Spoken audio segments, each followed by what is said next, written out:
Қайырлы күн, құрметті көрермендер, менің каналыма қош келдіңіздер.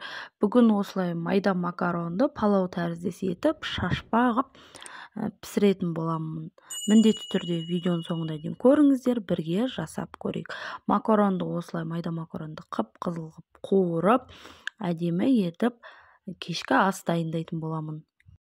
Ал енді тамағымызды бастайтын боламыз. Ең алдымен осылай етімізді жұқалап, тез пісетін етіп, майдалап турап алатын боламыз. Осылай сәл мұздатқыштан сәл еріген ет болса, турауға оңай болады. Және де керекті көкөністерімізді де ұзынша етіп турап аламыз. Менде мұнда болгар бұрышы, пияз, сәбіз және де картошка. Картошканы екі картошка болса, тіптен жақсы 2 картошка қоссаңыздар, палау тәріздес етіп, шашпа палау қып жесеңіздер болады. Және де осылай картошка қосыңыздар. Картошка қосқандарыңыздар жақсы, себебі әдемі дәм береді. Егер ұнатпасаңыздар, қоспай қойсаңыздар да болады. Осылай кішкентай пиаламен өлшеп, қызып тұрған қазанымызға құямыз майымызды, және де етті салып 5-10 минуттай суы тартылғанша орташа отта араластырып отырып пісіріп алатын боламыз. Міндетті түрде жасап көріңіздер, өте дәмді болып шығады.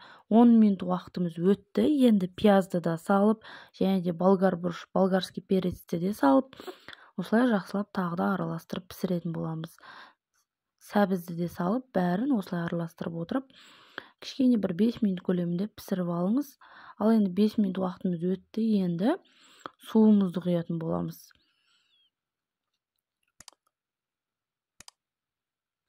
Мен 1 литр су құйдым. Және де осылай қайнағаннан кейін астын басып, жарты сағат қайнататын боламын. Жарты сағаттан кейін картошканы салып, тағы да жарты сағат қайнататын боламын. Макаронымды адам көлеміне байланысты қостым. Біз 4 адамға арнап жасадым мен. Осылай 400-500 граммдай макарон қостым. Сіздерде адам көлеміне қарай макаронды қосасыздар. Осылай мен духовкаға пісіріп алдым, араластырып отырып пісірдім. Сковородкеге де, құрғақ сковородкеге де араластырып отырып, макаронды осылай қызартып пісіріп алсаңыздар болады. Макаронымыз дайын болды, қып-қызыл болып пісті. Картошкамыз да езіліп піскен. Етті картошканы жеп көріңіздер. Егер піскен болса, макарондарымызды сала береміз. Егер еттің тұзы аз болатын болса, осы кезде дәмін көріп, еттің тұзын салып қойыңыздар, макаронды салмастан бұрын. Ал енді макаронымызды біркелкі етіп, бетіне қойып шықтық. Және де сәл 1 сантиметрде асып тұратын етіп, су құйдым мен. Көп су құюдың керегі жоқ, және су қайнатып қойыңыздар. Соны макарон салғаннан кейін суы аз болатын болса, өлшеп бетіне 1 сантиметр асып тұратындай құясыздар.